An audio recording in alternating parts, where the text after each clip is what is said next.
everybody, this is Darren Schwengler from Specialty Beverage Solutions and Escasso Canada. We wanted to hit a couple of questions that we're getting asked quite frequently about the Dream PID and whatnot. So I wanted to hit some of those right now. One of the key questions is the gauge. They'll turn the machine on and the gauge won't move. This gauge is actually only for when you're extracting an espresso shot. So it actually will jump up, and of course your goal is to be around 9 bar when you're pouring. It is adjustable, so we can go that way too. So a couple quick things on the machine to start. We have our water tank here, and this is where we fill our water tank. It goes inside, okay? And then you're pretty much good to go. We're going to turn the machine on, and as you'll see on the digital gauge, it's going to tell us the temperature of the thermal block on top. It's a multi-use thermal block, so it's actually used to make your espresso, as well as when you engage it for steam. In about 90 seconds, it's ready to steam, and it'll actually give you the steam so you can make your hot milk or your cappuccino foam. You may see here that the temperature is coming up now. It's climbing up here quite quickly.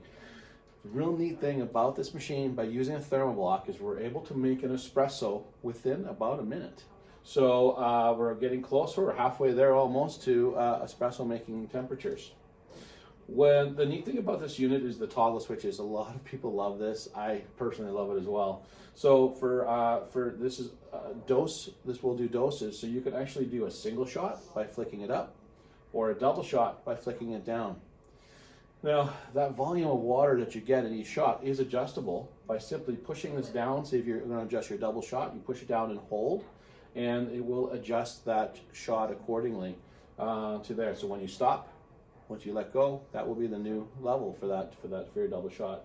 So we're getting close to temperature here, and we'll go ahead and get fired up. A couple really neat things that are worth noticing on the Dream PID as well is the commercial style portafilter. This is the same as you would use in a commercial setting, which is fantastic. A discharge in the back on the side here, so that the water is discharging. You can actually see the discharge coming out as it's releasing the pressure from the portafilter, so it doesn't blow up in your hand.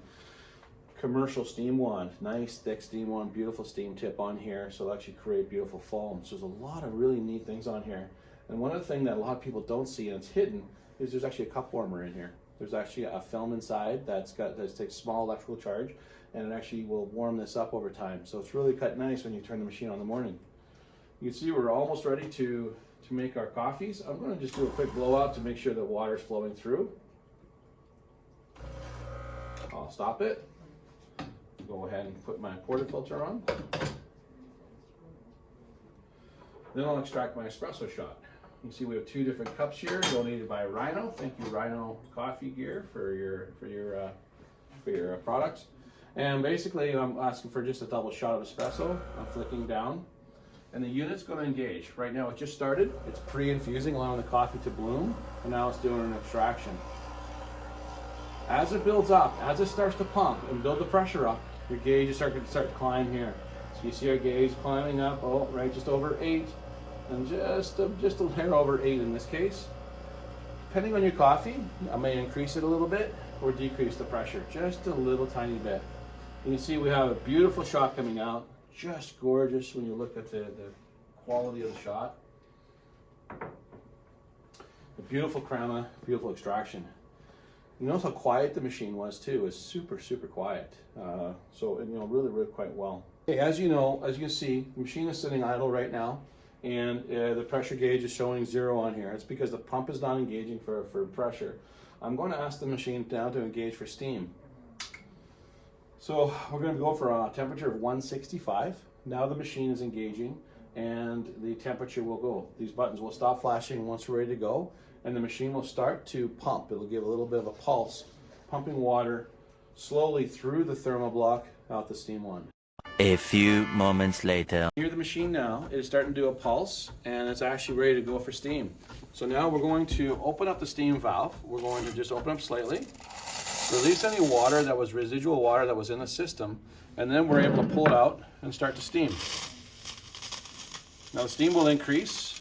Okay, now we see the machine is steaming. We would release any residual water in the system. We go and engage, and then we have a beautiful steam ready to go for steaming our milk.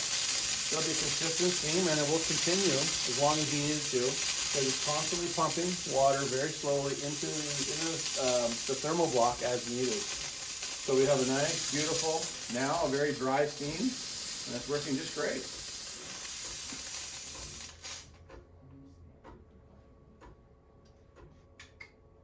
Flick that back to water, and if I want to cool it down, I will then pour some water out of the brewing unit.